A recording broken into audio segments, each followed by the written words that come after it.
echo of a crimson bow. The sky over the village of Oakhaven was a bruised purple, the air thick with the smell of damp earth and desperation. They stood at the iron gates, their voices a discordant choir of pleading and fear. "A cane, please," they cried, their eyes searching for a savior in the girl who wanted nothing more than to be a ghost. To Akane, they were pathetic, clinging to the hope of a girl they barely knew, demanding a miracle from a soul that was already hollowed out.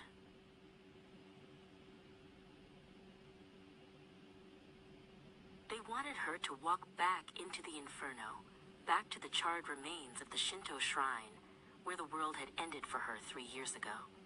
The memory of the heat still licked at the edges of her mind, a roar of orange and gold that had swallowed everything she loved. They spoke of duty as if it were a comfort, but to Akane, it was a sentence. Every time she closed her eyes, the embers flickered behind her lids, a constant reminder of what was lost. Iji, the son of the village elder, stepped forward from the crowd.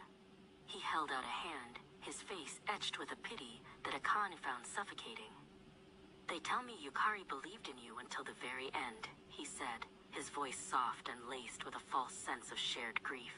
"She saw something in you that you refused to see yourself. There is still a hero underneath that anger, Akane. You just have to find her."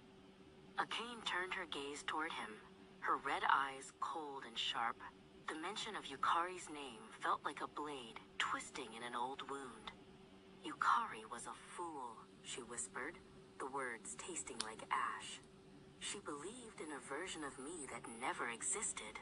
You all talk as if you knew her, as if her faith is a debt I am obligated to pay.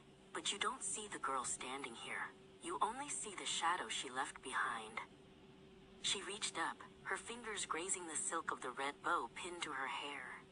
It was the only thing she had left of that night, a fragment of a promise she had never chosen to make. It was a weight she carried every day, a silent tether to a girl who had traded her life for a future Akane didn't even want. They called it a gift, she called it a curse. She was a living monument to a sacrifice that felt more like a betrayal.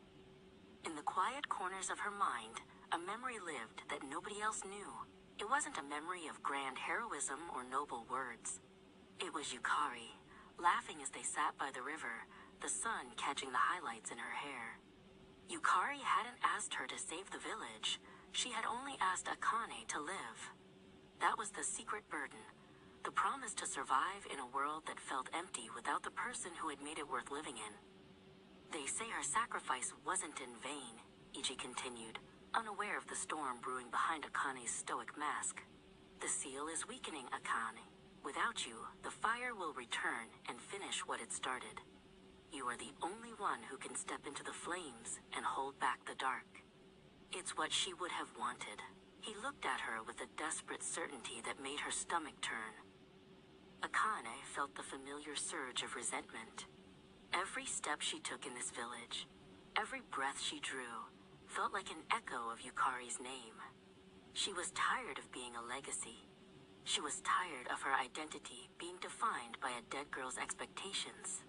If she stepped into the flames, she wouldn't be doing it for the village, and she wouldn't be doing it for Yukari. She would be doing it to silence the voices that never stopped screaming for a savior.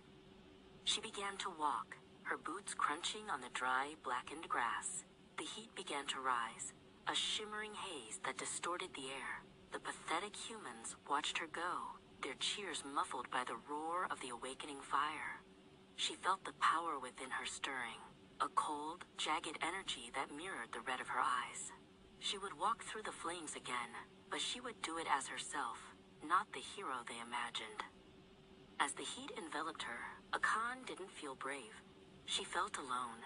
The promise weighed heavy on her shoulders, a yoke she could never cast off. With every step toward the heart of the inferno, she whispered the name she hated and loved in equal measure, Yukari. The name was lost in the crackle of the fire, leaving only the girl with the red bow to face the dark, a shadow carrying a light she never asked for.